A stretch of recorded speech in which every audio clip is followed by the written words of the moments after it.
Several years ago, my wife and I became homeless, a situation we're still in today.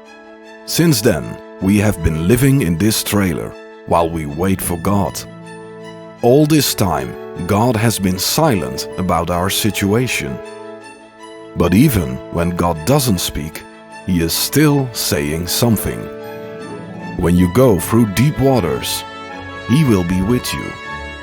When you go through rivers of difficulty, you will not drown.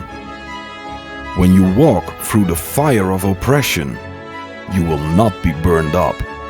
The flames will not consume you. That's why I've decided not to bury my talent, but to share what God already has done. For the testimony of Jesus is the spirit of prophecy, as can be seen in Revelation 19, verse 10.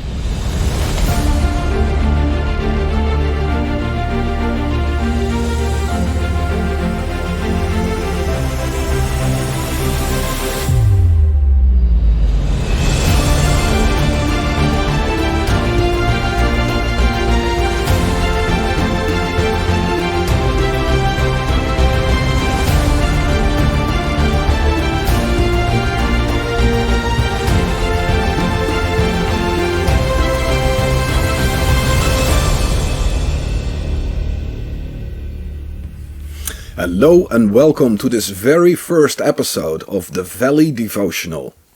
In this program I am normally going to talk with people about seasons of the valley. So difficult seasons, setbacks and persecutions that we can go through as Christians. And this program is meant to encourage our brothers and sisters around the world to show everyone how different people are handling situations like valley seasons. And I have a number of people lined up that I am going to talk with in the next episodes that are going to follow, where we are going to discuss how they are dealing and have dealt with their seasons in the valley. But first, of course, you would like to know, who am I and why am I doing a program such like this? The thing is, as you have seen by the intro of this program, I am in a kind of a valley season myself. And you have noticed by the intro that my wife and I are homeless at the moment, and you probably wonder why and what is going on. And I found it only fair to start this series by using this first episode to give you some insight in the valley that we are going through at this very moment.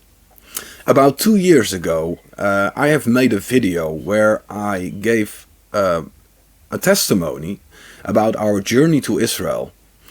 We were going to the Nazareth meeting, the Nazareth revival meeting with the man of God, T.B. Joshua, and that was a really remarkable journey, and everything that happened there was remarkable as well. And everything that happened after that was also nothing short of remarkable. Because I already recorded that testimony, I wanted to use this first episode to show you what I have testified back then. That was only 2 years ago. We were already homeless then for, I think it was about 18 months.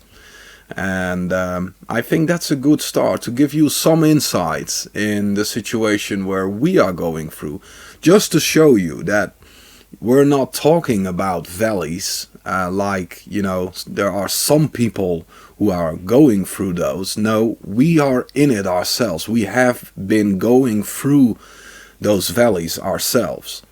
And it is everything but easy. So when I'm talking with all these people in the next episodes about the seasons in the valley, I'm not just talking theory, I'm talking real life, truth, because to us it is still real. Anyway, let's go back 2 years. 2 years ago I was sitting outside this trailer and I was telling the story about how we went to Israel, but also what got us into this situation. Let's watch. I'm not really good in doing videos like this, but I'm going to give it a go anyway. Let me start by telling you good morning, and by proclaiming that Jesus Christ, Yeshua HaMashiach, the Son of the living God, He reigns, and that He is with us. There is so much that happened that I had to write a few things down in order not to forget anything. As some of you may know, my wife and I are in a kind of a pickle. To cut a long story short, at the end of 2017, a few people of the municipality of Dordrecht, that is the Netherlands, decided to persecute us. Since I couldn't find a full-time job in that season, we received an additional income from welfare in order to reach the minimum income needed to survive, also known as the social minimum. And that means basically my job provided for most of the income, but since my job wasn't able to reach the social minimum, the remaining part was being paid for by or from welfare. Unlike most American ministries, we were not able to live from it or to be on the payroll at all. It was just that small. But we're okay with that, it's in God's hands. As long as you're receiving welfare, you're required to report all of your activities and every form of income you receive, which I find normal. My wife and I did exactly that, and nothing less. At the end of 2017, our local government started to claim that we had not reported everything, that we should have asked their permission to organize church services or to take part in those. And they started to label all the expenses of the ministry as our personal expenses and all the donations as our personal income. None of their claims was ever supported by evidence, and from our side we did offer the evidence that this was simply not true. However, in court their claim was believed each and every time, while our evidence was simply ignored. The judges just claimed they couldn't establish if our evidence was authentic without investigating it and without appointing anyone to check it. They simply chose to ignore it. And as a result, I lost my job and they redrew the welfare that we had, leaving us with no income at all. Because of this, we were evicted from our home and no longer have the right to work or to receive any other form of income in the Netherlands, our own country. Welcome to the true face of socialism. Since then, my wife and I survived on a campground in the Netherlands without having any place to go. It's because of the grace of God and because some friends provided us with the groceries we needed that we survived. Now it's 2019 and we're still at the campground while waiting for a ruling by the High Court. A few weeks ago we were praying about all of this and asking God for a solution, as we have done for 18 months now. After our prayer, my wife received an email with an invitation for a revival meeting with TB Joshua in Nazareth, Israel. We followed and tested this ministry for over 10 years now, and we have found this man to be a true man of God. We needed a touch from God, and we needed a word from above after so much time of silence. After receiving this email, we wondered if this was God's answer for us, so we decided to register for the free event and to see where God would lead it and if He would open the door for us. From a human perspective, it was impossible to go. At the moment, I had 250 euros, of which we had to survive for at least a month. But we received an email back telling us that our registration had been approved. Now it was up to us to take another step, which was a bit scary, I have to be honest. Making a journey from the Netherlands to Israel, staying there and having some food would cost a lot more than 250 euros. I know by experience because we lived in Israel for over 2 months. My estimate was that we would need at least 1,500 euros to make that happen. And I know and I knew that every step of faith needs a seed as well. Honestly, after all that had happened, I felt like my faith was lacking at so many levels. But I knew that the book of Malachi says that God challenges us to test Him when it comes to finances.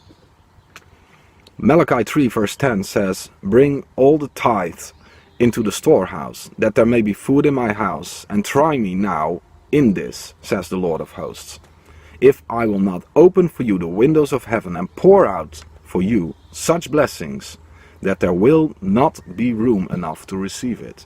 Faith does not only look to the here and now, it also looks ahead, believing God's promises and faithfulness.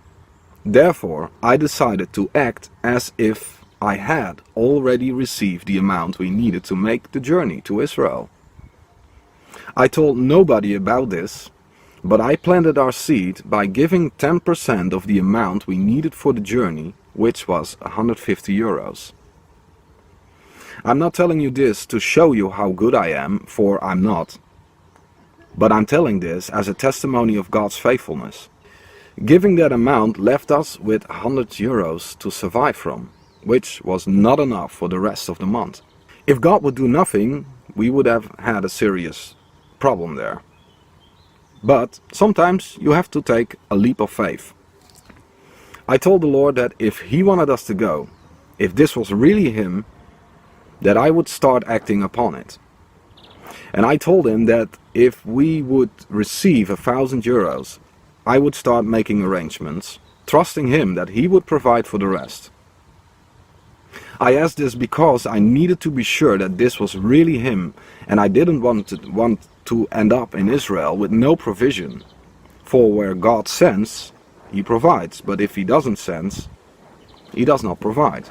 Days went by and nothing happened. Meanwhile, all the hotels in Nazareth were already booked. 1 week before the event, we both felt very disappointed and even depressed, as we still didn't have the minimum I had asked for. Yes, we were ready to give up, but with the last bit of faith and hope there was left, I tried to keep my focus right. When I woke up the next day, that was the Monday before, that was the Monday in the week that we would have to leave. I looked at my phone and I saw that we had reached that minimum of 1,000 euros. That was impossible, let me tell you that. But it happened. Now I had to live up to my promise, believing that God would take care of the rest, which was still a bit scary, honestly. But He had opened the door. That Monday, June 17, 2019, I started to make the arrangements. Since we were being persecuted by our government, they demanded us to pay 33,000 euros. Those kind of debts normally show up at the Dutch customs as well. When you try to leave the country, they require that you pay all the debts first before you are allowed to leave. If you can't pay it, you're not allowed to leave the country. Therefore, I tried to book our tickets from an airport in Germany, since we can freely cross the border from here to Germany. But the tickets there were very expensive.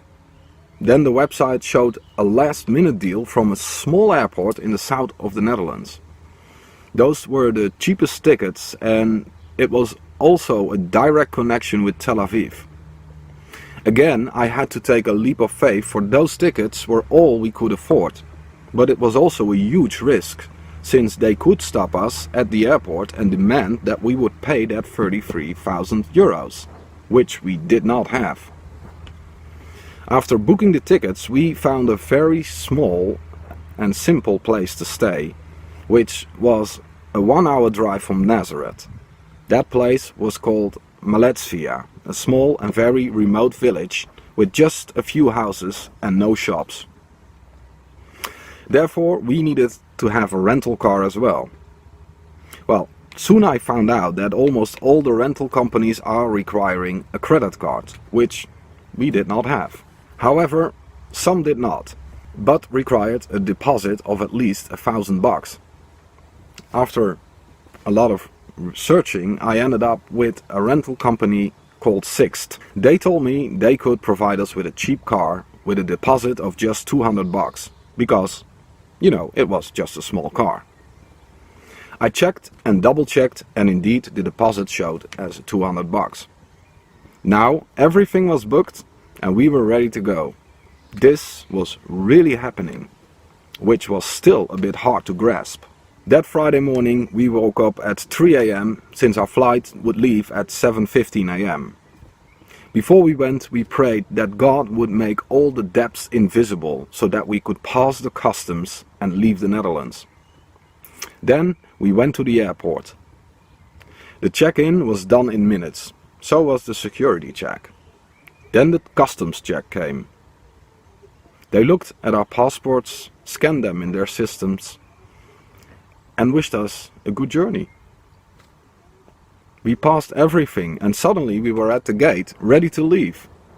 We were so relieved, but also amazed by what had just happened. The debts were not visible to the customs. From there everything went as scheduled and we took off on our way to Tel Aviv, where we arrived 4.5 hours later.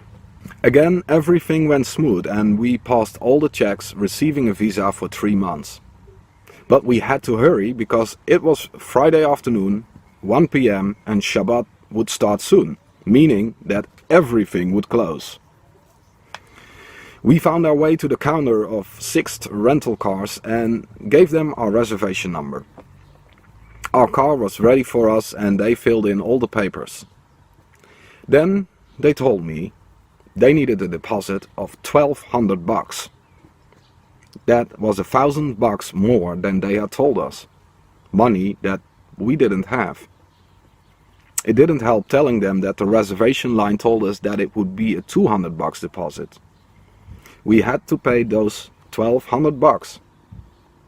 I had no other choice than to cancel the reservation, but that left us with no transportation and we had to go to a very remote place that couldn't be reached with public transport. Now we were all the way in Tel Aviv, Israel, with no car. Again, we felt all hope leaving us. It took me some time to get up again and to stop feeling sorry for ourselves. Then I told Esther that we would take the train to the nearest town, which was Carmel. From there we would see how we would get in Maletzia. We walked towards the train station at the airport, but then we saw that the gates were closed. The lady that was standing there told us that it was closed because Shabbat was about to start. She also told us that we could take the train from another station in Tel Aviv, but we would have to take the shuttle bus to go to that place. We hurried towards the shuttle bus and eventually found it. And that bus took us to another station in Tel Aviv from where we could leave indeed. The timing turned out to be exact because it was the last train before Shabbat would start. Although we felt extremely disappointed and discouraged, we were thankful that we were now on our way to the north of Israel, where we arrived a few hours later. Walking out of Carmel train station, we noticed that we were in the middle of nowhere. There was no other option than to take a taxi. By then it was already 7 p.m. and we didn't have anything to eat yet, so I decided to ask the driver to take us to a cheap restaurant that was still open. And that restaurant turned out to be a restaurant in an Arab part. When the taxi driver had dropped us off at a place in an Arab part of the town, we started to realize that when he left there were no taxis driving around there. So, although we did have something to eat, thankfully, afterwards we didn't have a taxi to go to the place where we needed to be, Maletzia. So with all of our bags and our suitcase, we started to walk towards that Arab town and basically hoping and praying that we would find a taxi that could bring us to Maletsvia, where we needed to be, as it already started to become dark. So after walking for a while, we saw a shop that was still open, and we decided to walk in and to ask if they knew where we could find a taxi. And you know, believe it or not, but the owner of the shop, the lady, told us, you know, my husband is a taxi driver, and he can take you to Maletsvia if you want.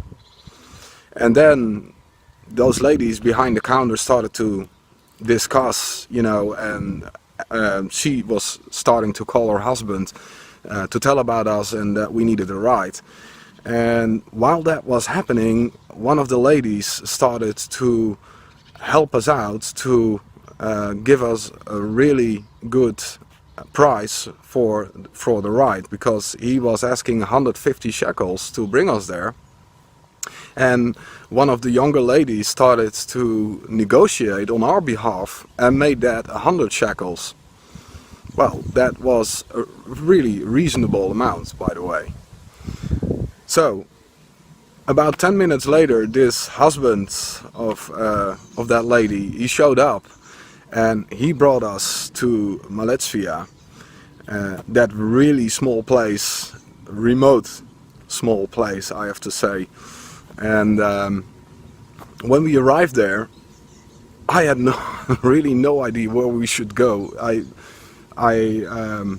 did remember the explanation of how we could reach the site, but everything looked very much alike. So at some point I told the taxi driver, you know, just drop us off. This is the town where we need to be. We'll figure it out.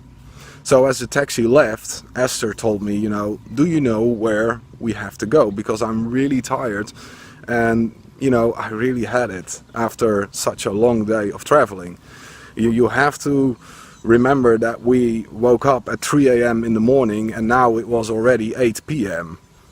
So as we were walking through that village, still having no clue where to go, a car came up, and I just waved at the car, asking him to stop and ask for directions. As I started to explain to this man where we needed to be, this man said, "Oh, I know that place. Just hump in and I'll bring you." And that's exactly what he did, and in that way we managed to reach the place after all. So at 8 p.m. we finally arrived at our destination, and we could finally take some rest. The first day was over, Shabbat had started, and we were there in that very remote village with no stores that were open, with no stores at all actually, and well, very remote, like I said, but at least we were there. After arriving in Israel, we soon found out that both of our telephones were not working at all, and that we really needed a SIM card of a local provider, so that we could at least have internet and use WhatsApp, FaceTime and Messenger, stuff like that, in order to connect with our family, but also to, you know, call a taxi or ask for directions, call our Israeli friends to ask for some help when needed. And basically, as long as we didn't have that SIM card, we were completely off the grid and we were not able to contact anyone. And as I mentioned before, we were at a very remote place, so we really needed to be able to communicate in any way. Thankfully, in the house itself we had Wi-Fi, so we could connect there, but as soon as we would leave the house we were not able to contact anyone. Anyway, on that Saturday we had to wait before Shabbat was over, and that is always at the end of the day. And in the evening a lot of shops are opening up again for a few hours, so we decided to call a taxi again and to go to the city, to the nearest city, which was Carmel, the same city where we arrived by train the day before. That day we weren't able to get a SIM card, but we were able to get some food, and at the same time we really needed to make arrangements to get some transport to the Nazareth meeting, to the revival meeting with TB Joshua in Nazareth, which was still a 1-hour drive by car. So imagine what that will be with public transport, while we don't have a clue how to get there, and we both don't really understand Hebrew. Well, we know a few words, of course, but not enough to to figure it all out, so to say. So we really needed a little bit of help there. At the end of that day we met a taxi driver and we discussed this with him, and we asked him if he knew someone, or if he himself could bring us to that meeting in Nazareth and what that would cost us. And it happened to be that he gave us an actual a very fair amount to do that. So since we really didn't want to end up in the middle of nowhere again, and we really wanted to get there, we decided to just go with it and ask him to make the arrangements and to pick us up the next day and to bring us to the Nazareth meeting with TB Joshua. Later that evening he called us back and told us that he himself was not able to do it, but that he had found a taxi driver that was willing to bring us for that amount that we discussed. And it turned out to be a very nice taxi driver who was actually a man of his word, really on time each and every time. And he came to pick us up the next day, and we went off to the Nazareth meeting, where we arrived exactly in time.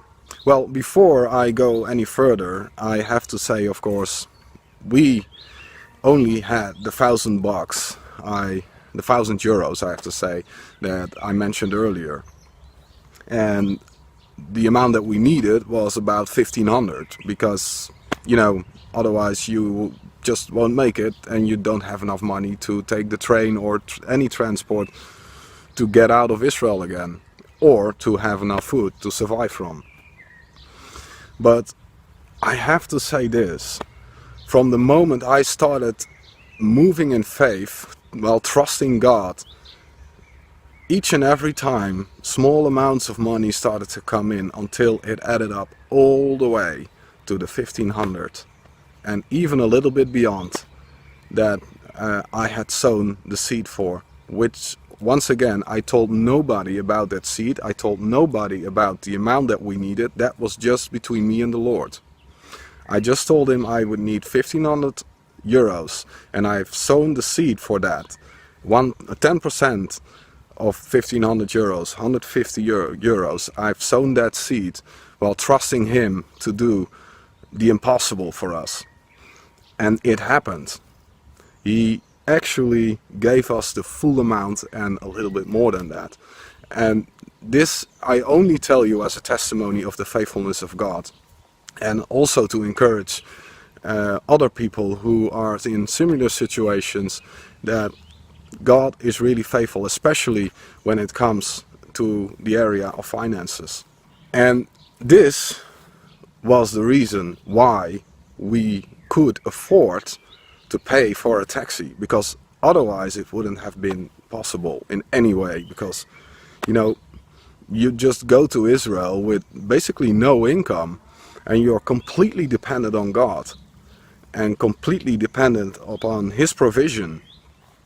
And that's a huge step in faith, after I felt like my faith was lacking at so many levels that I didn't think that God was going to do anything for me anymore.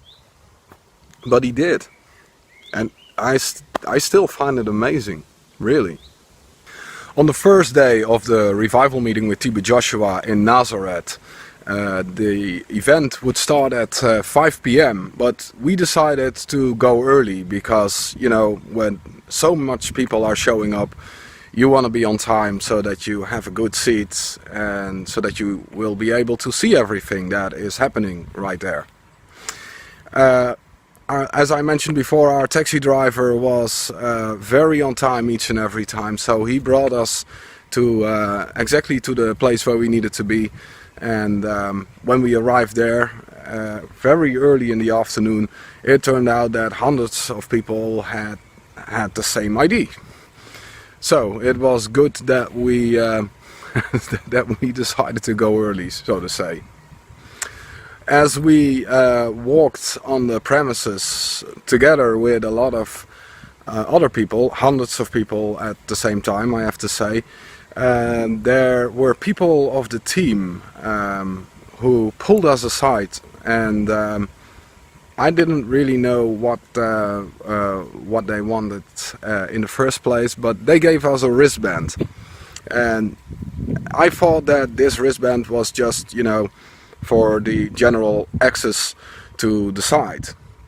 But as we started to move forward through the gates, we received another wristband as well, and I didn't know what that was for either.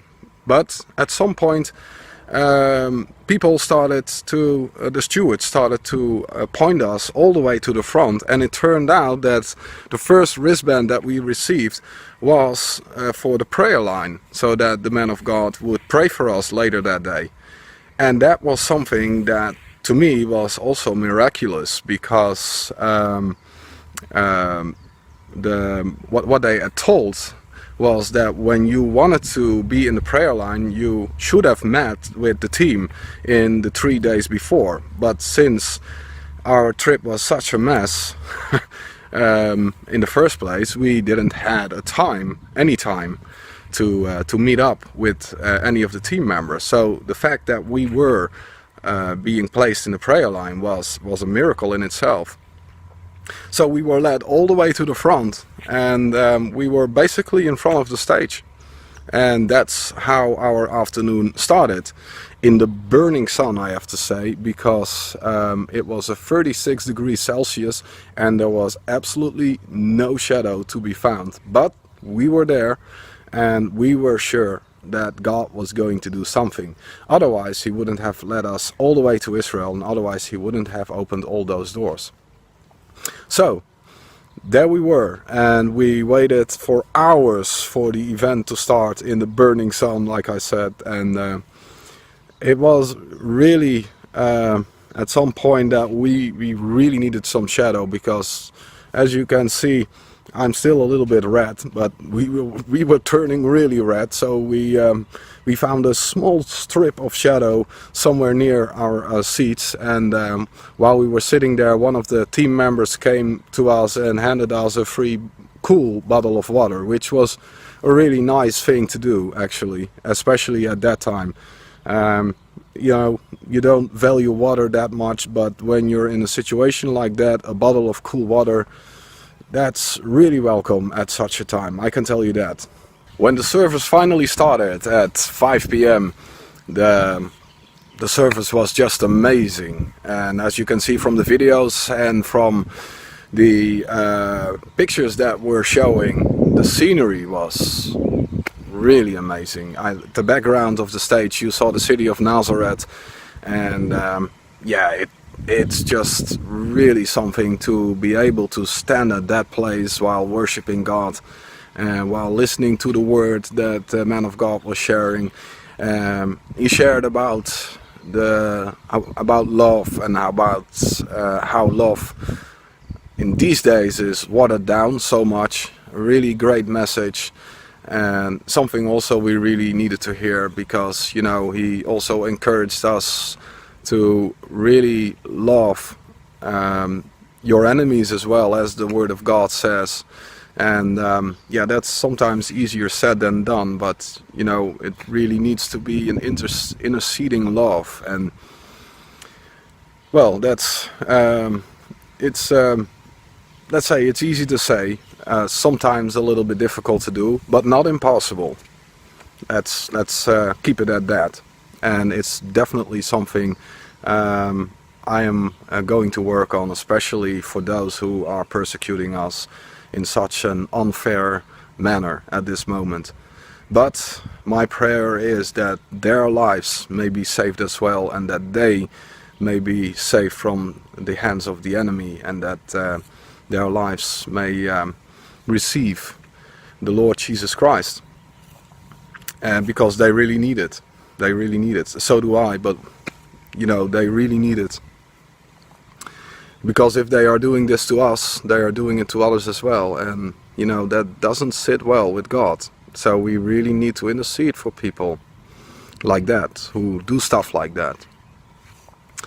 Not that I'm any better, because you know, everything we do, everything is coming forth from the human heart, and as we know by the words of Jesus himself, the human heart brings nothing good.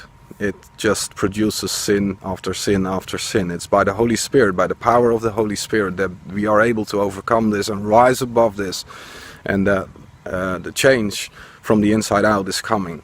So having said that, I want to just be clear that I am nothing better than any of those people who are persecuting us. I'm just the same. I'm just a human being with the same human heart, needing the same grace of God, and that's really all it is. At the end of the service, we were invited to come forward. The men of God prayed for us and laid hand upon us, as you can see in this video, a little bit, because the camera is turning away, because other stuff is happening at the same time. But as he did, I felt, it's hard to explain, but let me describe it as this. It felt like a switch was taking place, although I don't really know what the result of this is going to be, but I do know and I do feel that I received something from God, and I believe that.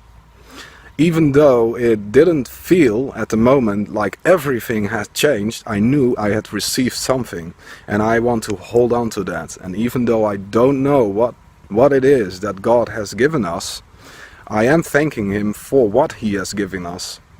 And I am trusting and believing in Him that we will see the results of what happened at that place. It was for a reason that He opened the doors for us to go all the way to Israel, to Nazareth, to attend this meeting, and to be able to stand in front of the stage and to be prayed for, actually. Because, you know, on the second day, I actually said to Esther, you know what, we are going for the prayer line again. You know, when a second touch, a second prayer is always good. I want to receive as much as possible. But on the second day, we found out how hard it actually was to get there, because on the second day we didn't get the chance to go all the way to the front. And in fact, many people wanted to go and be at the prayer line on the first and on the second day, and weren't able to get there because it was just so crowded. There were thousands of people there. So the fact that they pulled us out and gave us the wristband and the opportunity to go to the prayer line on the first day was a miracle in itself, like I said before.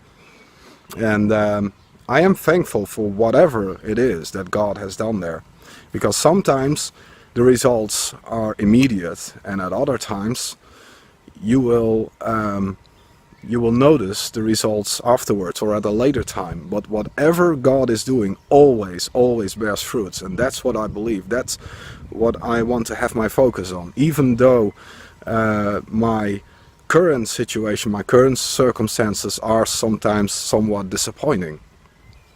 So I believe that the miracle has already taken place, and that at some point Yeshua, Jesus Christ, will make it visible in our lives, and that we have a major testimony to tell. And this already is a huge testimony when you hear the struggles we have been through, and when you hear that we've reached the side after all, and that there was money where there wasn't money to begin with. There was provision at every corner, and I'm still having a hard time to grasp that actually. So after the second day, we walked back to our cab, and actually, you know, we were a little bit disappointed at the time, because we had expected something great to happen, some manifestation or of some kind of, or whatever, but something. And like I said before, sometimes you need to get your focus straight and believe that God has done something, even though you cannot always immediately see what has happened. So the next day we went back, and again we went very early, but this time, like I said, we couldn't make it into the prayer line, but we were there for the mass prayer where lots of stuff was happening. And during the mass prayer I also experienced something was going on in my life. And again, I cannot tell what it was, but I felt the power of God moving, and that's all that matters. It's really all that matters. I believe that God has set something in motion in our lives, something that we will see the results from very soon, maybe later, but we will see the results. Because when God does something, it always shows at some point, always. And that's where I have my focus right now, and I'm not going to give that up, so to say. After attending those services, we went back to Malaysia. We stayed there one more day, and last Wednesday we took the plane back to the Netherlands, where we arrived safely. And right now we are back at the campground where it all started. But I have to say, for some reason I do feel a lot more encouraged and built up from the inside than I was before I left. And there is so much more to tell actually, but it's just amazing, this whole trip, how everything went, how God did everything, how He opened the doors that shouldn't have opened in the first place. He made it happen, and He remembered us, and that's the most important thing to me. He remembered us in a time where we felt totally forgotten and totally abandoned by Him. That's not the case, of course, and by faith I know that's not the case, but our feelings sometimes tell a whole different story, if you know what I mean. Because when you spend 18 months homeless, being persecuted, with not a sense of justice, not a sign of justice anywhere, while everyone is just assuming that you're some creep and some fraud who tries to break the law at every corner, while you're not being able to defend yourself, or not being allowed to defend yourself. That's crazy. It's crazy. It really hurts to go through that, and and that there is no one who is even willing to search for what the truth really is. They just assume that it's right without doing any investigation, and that really hurts. It needs to change at some point. Now that was 2 years ago already. It was 2019, June or July, one of both, but it was the summer of 2019 for sure. Now we're already 2 years further, and a lot has happened since. It didn't happen fast, I have to be honest, but some things were set in motion after the man of God has prayed for us. And I'm going to tell you what happened next, because later that year, at the end of 2019, we came in touch with a TV show from a national TV station here in the Netherlands that showed their interest in our situation, in our case.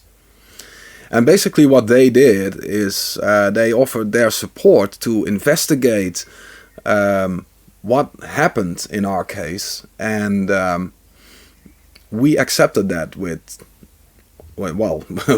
100%, absolutely. So what happened next was that in October of 2020, that is only a few months ago, that finally reached the airwaves.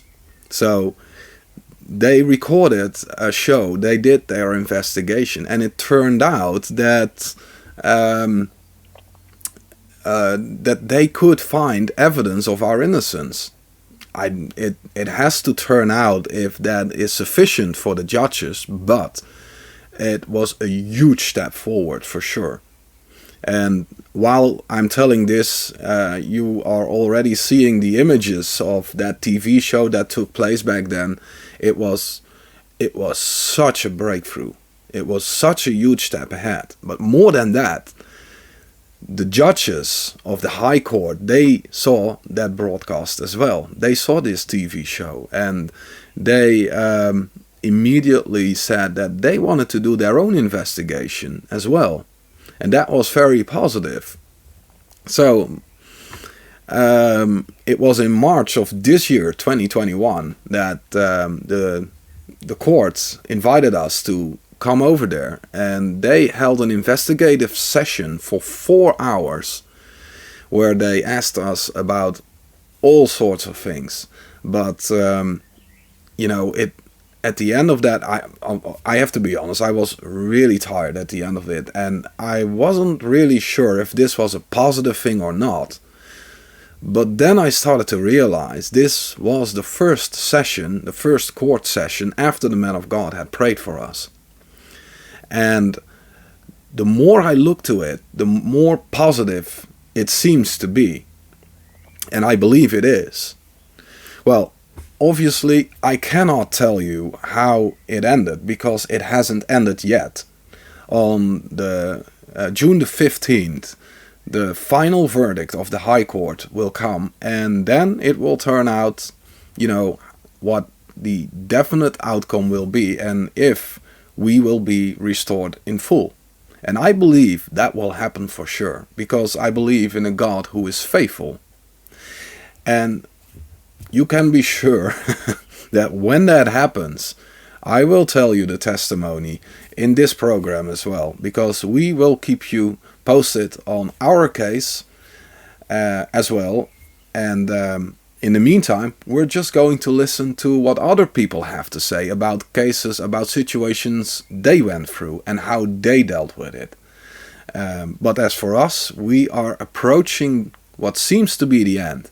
And if I have to be honest, and I think I have, I really, really hope that June of this year will mark the end of our situation, or at least the beginning of the end.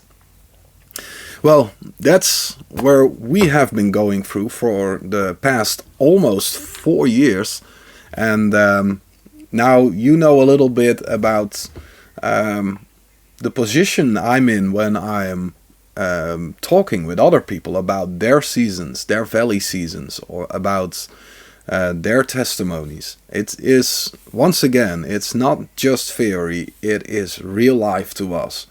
And I want to deal with this season in a good way. And I haven't always been dealing with it in a good way.